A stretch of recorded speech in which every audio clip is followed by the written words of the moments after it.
Atiku is trending. Let me tell you what he used to do with his life before now. If you haven't subscribed to this channel, subscribe.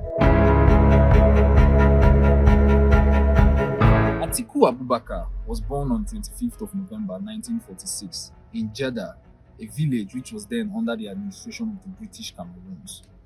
The territory later joined with the Federation of Nigeria in the 1961 British Cameroons referendum. His father, Garba Abubakar, was a Fulani trader and farmer, and his mother was Aisha Kandi. He was named after his paternal grandfather, Atiku Abubakar, who hails from Wuno, Sokoto State, and migrated to Kojoli village at Jeddah, Adamawa State.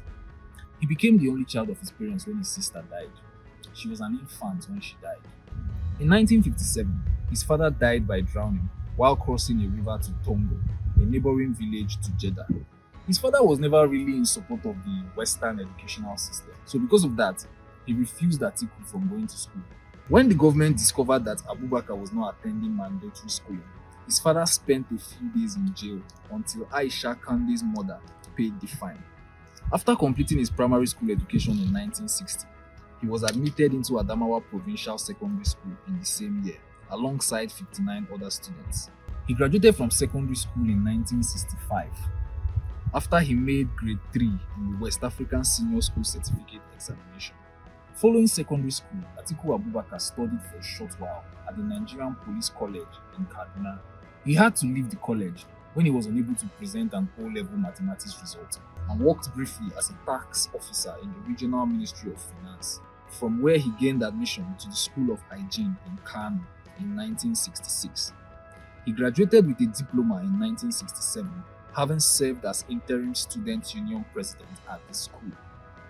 In 1967, he enrolled for a law diploma at the Ahmadu Bello University Institute of Administration on a scholarship from the regional government.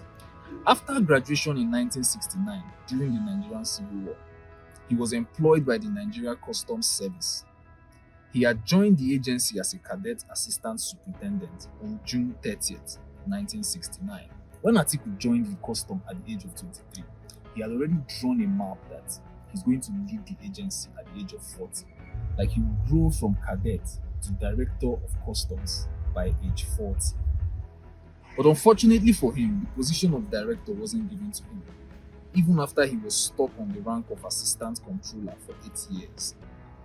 He met his first wife, Titilayo Albert, while he was head of command at Idiroku border when she was 19 years old, and secretly married her in December 1971. Later in 1979, he met the daughter of a police officer in Gombe named Ladi Yakubu and married her as his second wife. Atiku was actually going to be made director of customs by the then head of state, Babangida. He was promoted thrice, from assistant controller to deputy controller, comptroller, and deputy director. But Atiku's soul was no longer in the customs. He needed to move on. He tendered his resignation letter to the Nigerian Customs on April 28, 1989. Before then, some of his friends like Adamu Yaro had advised Atiku to be patient and not quit the customs. He had established Nigerian Container Services with an Italian friend, Gabriel Volpi, in 1982 while serving as customs area administrator at the Apapa ports. He packed out of his railroad official flat in Ikoyi and moved into a spacious, furnished guest house owned by his oil services company on Bodilon Road in Ikoyi. Atiku jumped into politics at the deep end of the pool. In fact, he was already attending political meetings at the house of his friend and business associate, Shehu Musa Yaradua, a year before he quit the customs. They started a political party and they called it the People's Front of Nigeria.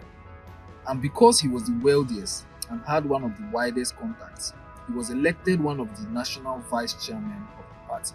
Business was so good that Atiku bought 3 Mercedes-Benz 600 series for himself, Okocha, and Yaradua. In 1993, he was backed by the Yaradua group to run for the presidential ticket of the SDP. He came third in the first ballot, behind the late Moshood Abiola and Babagana Kingibe. He supported Mr. Abiola to win the race during the second ballot. However, he accepted to be the running mate of PDP's presidential candidate, Olusegun Obasanjo. Atiku was sworn in as the Vice President of Nigeria on the 29th of May 1999. In 2006, the last year before the end of their second term in Aso Rock, he had a clash with President Olusegun Obasanjo over his intention to amend the constitution, which will allow him, Atiku, to run for presidency for the third time.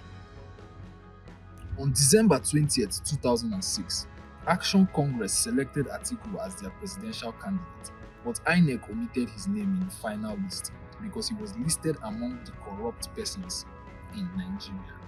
After the 2007 election, Atiku came third behind Umaru Musa Yar'Adua of PDP and Muhammadu Buhari of ANPP.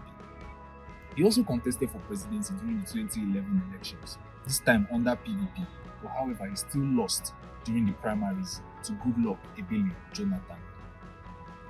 He came back again in 2019 to contest for president, but still lost to President Buhari on February 27, 2019.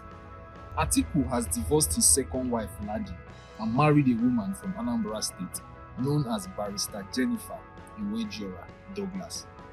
After their marriage, Jennifer Iwejiora Douglas changed her name to Jamila Atiku Abubakar. However, Atiku and Jennifer are now divorced, and Atiku has gone ahead to marry a Moroccan woman whose name and details is not really known to the public. So far, he has 28 children from all 6 women he has been involved with. In 2021, Atiku successfully completed and passed his master's degree in international relations at Anglia Ruskin University, Cambridge, United Kingdom. Let me stop here. This is before the spotlight. Every other thing you know about Atiku are things that are happening while he's on the spotlight. If you haven't subscribed to this page, subscribe. Just hit the subscribe button, please. Thank you. Tell me who you would like me to talk about next.